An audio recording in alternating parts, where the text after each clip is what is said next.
Are you unsure where to even start with constructing your van setup? Well, in this video, I'm going to share with you step by step the very basics of removing the stock components of the van, cleaning it, and installing the flooring. This is going to be a 6-part series where I show you how I built all the components of my van setup.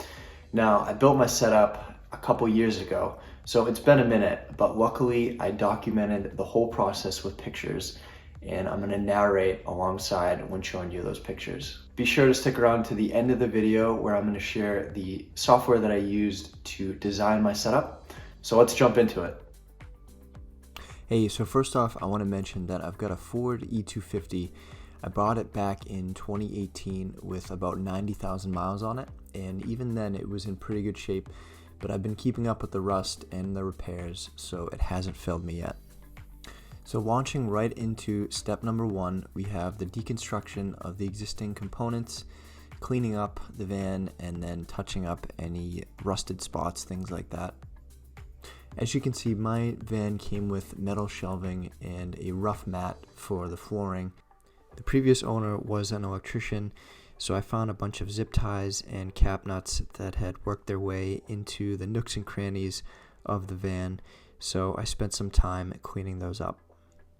The first objective was to remove that shelving and floor mat. 2 of the shelves were easy, but the third had rusted bolts, so I had to grind that one off. As I said, the shelves were bolted to the metal floor, so I had to get my locking pliers fixed on the nut underneath the van, then turn the bolt inside the van, so with a lot of WD-40, they finally came loose. Next, I ripped off the floor mat to expose the metal floor. The floor was in decent shape overall, although there was one small spot on the right where it had rusted through, so I used Bondo to patch that up. I then scraped off any additional flaking rust, and then I painted those areas. From there, I wiped the whole area down with soap and water to remove any remaining dirt and grime. Step number 2, the layout and installation of the furring strips. So the next step was to install these furring strips between the grooves of the floor. This will be our base to be able to screw down our plywood flooring. For this, I used Gorilla Glue construction adhesive, and I opted for the premium stuff that's really strong, or at least it claims it's really strong. But I made sure to take my time sorting through the pile when buying the furring strips to make sure that they were straight and not bowed. Any bow would put too much force on the adhesive and eventually pull up.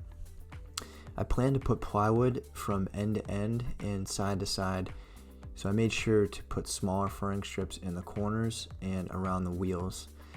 You can see here I put down pieces of tape, then marked with a pencil the center line of each furring strip, so that when I laid down the plywood floor, I know where to screw in.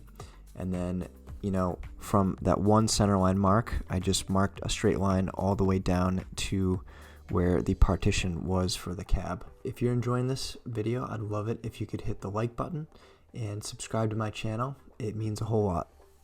Step number 3, layout and installation of the plywood. Now, it took some time figuring out how to go about fitting the plywood in the van once I cut it, but I eventually realized it was best to have 3 individual pieces that fit together like a puzzle. 2 on the left and right towards the back, and a single larger piece towards the front. Using cardboard templates, I scribed the individual sections around the wheel wells and corners, then transferred those measurements to the plywood. I made cuts with a jigsaw, and of course I made some adjustments. Each time I tried to fit it in place and then just went from there until they fit. Do your best with the cuts. They won't be perfect, but just take your time. I used 3/4 inch plywood here, but 1/2 inch would work just as well. I also used coated 1.25 inch deck screws to screw down the plywood. And here's the final result. Hey, I hope you enjoyed part 1 of this build on how to construct everything in your van. Stay tuned for the rest of the videos in this series where I show you how to construct the wall framing, how I built the shelves and drawers, the rear door racking, and how I built my miter saw and table saw swing out shelf. As I mentioned, I want to share with you the design software that I used to design my setup.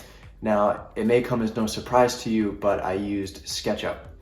It's free and relatively quick to pick up.